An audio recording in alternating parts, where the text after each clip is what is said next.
Y'all miss me?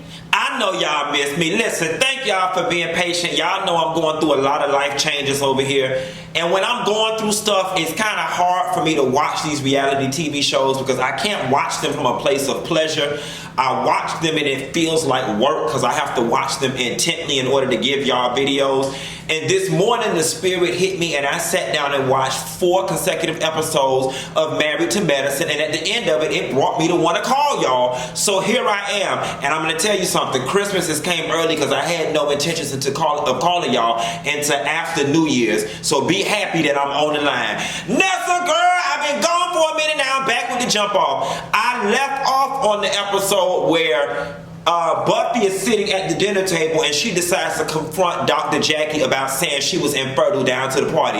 We're going to start from there and I'm going to bring us all the way current. First and foremost, Nessa girl, somebody gonna have to help me understand what the hell Dr. Jackie got upset about. Jackie, you had no grounds to be upset because that woman expressed to you in a very respectful manner that she did not like the comment that you made about her personal, private, medical business in a room full of strangers. And then Dr. Jackie had the nerve to tell us, be careful or you've been warned, a new girl is in town. Jackie, for the life of me, you're going to have to explain to me. You're going to have to call me on the line directly and tell me what it is that Buffy said or what it is they edited out that gave you grounds to get mad. And not only did you get mad, you got very mad, okay? And let me tell you something. Then you had your lesbian lover, Dr. Carpet Munching ass Heavenly, right there with her lesbian natural do and all that shit, just licking all up in behind you, taking up to your defense. And I'm sitting here like Buffy ought to dive on both of y'all ass and make y'all damn infertile. Jackie, and Dr. Jackie is rarely wrong, and maybe that was part of the problem. Somebody gonna have to drop down in these comments and help me understand what the hell Dr. Jackie was so mad about. And then Heavenly jumped in with so much vigor and anger and angst, talking about, when the next time you take her in private, Dr. Jackie didn't air her business out in private, so why the hell she got to confront her in private? And Heavenly, what was you so damn mad about? Talking about, now you know if you made Jackie mad, you did something wrong. Buffy did not do anything wrong. Ain't that what them damn group dinners is for? For y'all to confront one another? And it wasn't like Buffy was messing. She said, you know, I did not like the comment that you made about me being infertile. And it feels to me like Dr. Jackie's response was disproportionate to Buffy's expression of her disappointment in the comment. It was disproportionate. So somebody please gonna have to fill me in, because right now it's got Dr. Jackie looking very petty, especially considering the fact that Dr. Jackie, who is normally the peacemaker in the group, has rolled forward this beef with Buffy forward. Jackie, never have we had this instance with Dr. Jackie where we've had to peel back layers to ask what the real problem is, but I'm left having to ask Dr. Jackie, what is the real problem that you have with Buffy that you were still mad down to the spa day and everything else? And speaking of somebody being mad, Dr. Heavenly, why was you mad because that man went and looked at a little piece of ass down to the damn strip club, quiet as his scalp, the way you was taking up for Jackie? I'm surprised you give a damn what Dr. Daddy doing. It would seem to me that you're too busy somewhere fool out line all in between Jackie and fertile damn legs to be mad about what the fuck going on with Dr. Damon. Dr. Heavenly was real mad because that man went down to the strip club. And the funny thing about it is, Bravo ain't making no better that they kept driving home the point that Dr. Daddy was the main one getting lap dances and everything. And then bitch Mexican Fish, she said, fuck run for the border. Do you want to run to the bedroom? She said, do you want sex? I love it, honey. Yes, honey, you better make your money. They sending all the American jobs over there. Might as well send the American dick and the American dollars over there as well. Do Jesus, I fucked around and dropped my phone. Wait a minute, honey, I just bought this iPhone 11 and Dr. Heavenly or Dr. Damon ain't gonna buy me another one. That was some funny damn shit. Mexican Fish said, you want sex? Mama might not have spoke the English, but she spoke the sex. Yes, God, honey. Now, Dr. Heavenly was mad as all hell, and I'm with Dr. Daddy. Dr. Damon said, you went to the sipping paint, had ding-a-ling spread all in front of the table, and quiet as a scale. The man was fully naked. So I'm not understanding why Heavenly Trippin' talking about she don't want nobody looking at her man. Listen, Heavenly, you must be so happy to have got that damn man that you just think any and everybody want Damon as. Newsflash, Damon is a good man to you. Damon is a good man for you. But don't everybody want Damon ass. Mexican fish just wanted some damn dollars. She'd have took Cecil ass if she thought he had some and he didn't smell like broke. But that's a whole nother conversation for a whole nother video. You know, I was having a conversation today with somebody on the phone, and they said to me that this season of Married to Medicine was a little disappointing. And my rebuttal was, you know what, quiet as it's kept, I don't even really know what this season was about. Then I thought back to one of the show cards where they had Dr. Contessa in the middle, and I remember thinking when the season started, oh my God, what's going to be going on that Contessa's got the center spot? Then the person I was talking to helped reminded me that Contessa and Scott were going through a lot of their marital drama this year with her going back to school and him having to step in and take care of the kids. Now I'm going to tell you something. While it was semi-interesting to watch, since this person called it out in my mind, this season was a little lackluster. Like, if you have to ask, what was this season about? I can't really answer other than saying Scott complaining about Contessa going back to school and taking care of his own damn kids that he helped make. That brings us to Contessa and Scott going to counseling, or bringing up the situation at the table. Let's start with that. When they brought it up and Contessa was taking it real personal, talking about the double standard in which when a woman wants to do something, you know, always tearing up the household, but a man can make a decision and not have to consult the family, and she's expected to roll with it. Honestly and truthfully, although Scott says Contessa was making that deeply personal, I'm with Contessa, and that seems to be the way it happens in most relationships, that the woman has to jump through hurdles, but the man, because he's the head of the house, makes whatever decision, and the woman is expected to just go with it. Now, Contessa helped me realize something that I do in a lot of my relationships that cause a lot of problems. Things got tough between her and Scott, and instead of sitting there and arguing through it or fussing or making the disagreement worse, she walked away, and it leaves a lot of things unsaid, which leaves a lot of resentment in return. And I most recently did this about 3 or 4 weeks ago at dinner that I had with a friend from high school.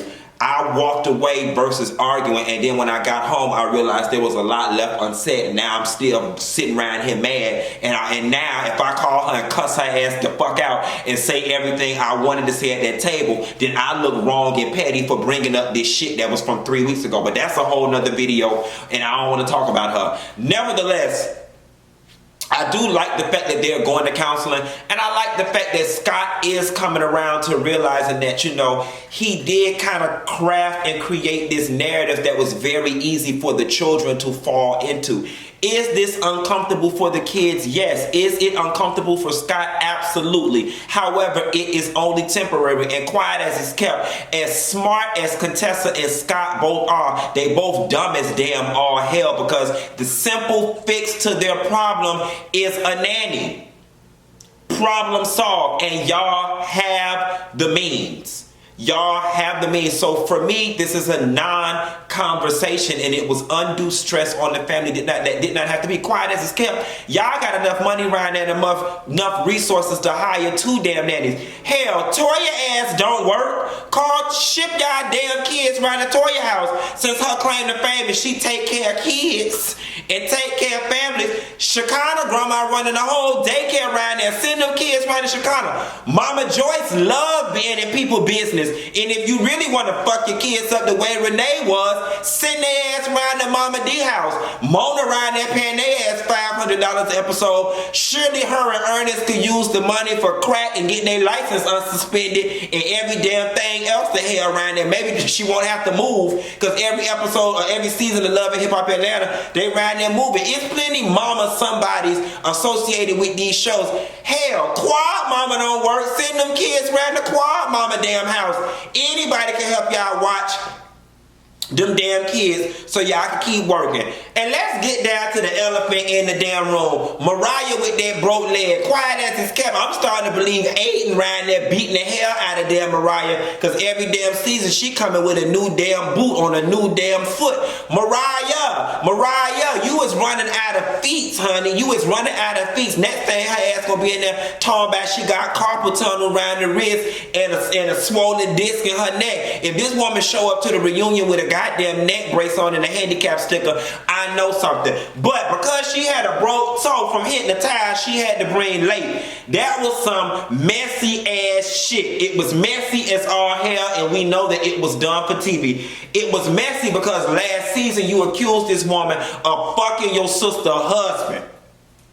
And Quad brought up a very valid point that they did not drive home on the show that I want to address now. I need to know the timeline by which Quad allegedly, supposedly fucked Lake husband. Was it before Married to Medicine, or was it after y'all started filming? And the reason I asked the question is because based on the implied timeline, it's as if she supposedly fucked Lake husband, and then y'all continued being friends afterwards and went on and did this show and all this type of stuff. And the way I'm feeling is, can't no bitch be my best friend that fucked my sister husband. You see what I'm saying? Now, all of y'all gonna automatically assume I'm on Quad's side because I'm her friend. Yes, I am Quad's friend, but being Quad's friend don't render me stupid. And when I went down to Florida State University and got my degree in economics, they taught me everything about how to count, how to plot linear regressions, lines, graphs, and plot trends and everything in between. And I'm just simply saying, couldn't a bitch alive call himself my best friend, be sitting in the car with me, eating, drinking, slapping five, eating crab legs with extra drawn butter and all that kind of good shit down to the Benihana, and then my sister called and say, that bitch you kicking it with fuck my husband. Okay, this ain't none of soul food when the family fuck my husband. We not with that incestuous, nasty, trailer parkish ass, projectic honey boo boo ass, don't drink your juice while in the hood type shit around him. So I need to know, did she fuck the lady husband, or did she just talk to the lady husband, or did her clothes just magically come off around the lady husband's house, or was the lady husband around there cooking? We need to know what all she did with this lady husband supposedly and when it happened, because some shit ain't making sense. And while Lake around there not talking to Quad, she need to not be talking to Mariah ass, because it ain't no way in hell you would have been my damn sister and you still friends with somebody that fucked my husband. So can Lake, Mariah, and or Quad all get on the line, or we could call Barbara and Shirley and have them give us their conference line number. Hello, Quad, this is Lake and Mariah on the four-way, bitch, and we got to get this, Daniva on the line too, and we got to get down to the bottom on when this happened, because this timeline is not making sense. Y'all, other than that, Married to Medicine, although it's been consistent, it really was non-eventful this season. I really don't know what this season was about. Are we feeling Buffy? I'm personally feeling Buffy. Buffy, what I like about Buffy's addition to the show is that she did not go all season feeling like the new girl. Unfortunately, the only thing that's really memorable about Buffy this season is this manufactured ass excuse of drama between her and Dr. Jackie. Speaking of Dr. Jackie, your ass better get to the damn tire place on time and pick out these fixtures on time, because you know your husband got a wandering problem, and the busier that you get, the bored that he get, and he get to picking up stray women from around the place, and we don't need him picking up Antoinette from the front desk of the construction place because you too busy charting and so on and so forth. It seems to me Dr. Jackie, much like myself, Dr. Jackie had the same problem with time that I do with money. Every time Dr. Jackie free up some time, she finds something else to fill it. That's the issue that I'm now having with money, and I am trying my hardest to break this vicious cycle in 2020. I promise you, y'all, I can find a way to free up $800 a month or $1,500 out of my budget. I I can find a way to free up this money, and sure, the minute the shit get freed up, I find another damn place to divert it to. And I'm trying to figure out, is it the universe or is it me? In short, I know it's me. I just got to figure out why. At any rate, y'all, that's all I got. Ain't got no more. Ain't making no promises about when I'm gonna call y'all ass again. But I had to get this shit off my chest because it was giving me anxiety. Bad.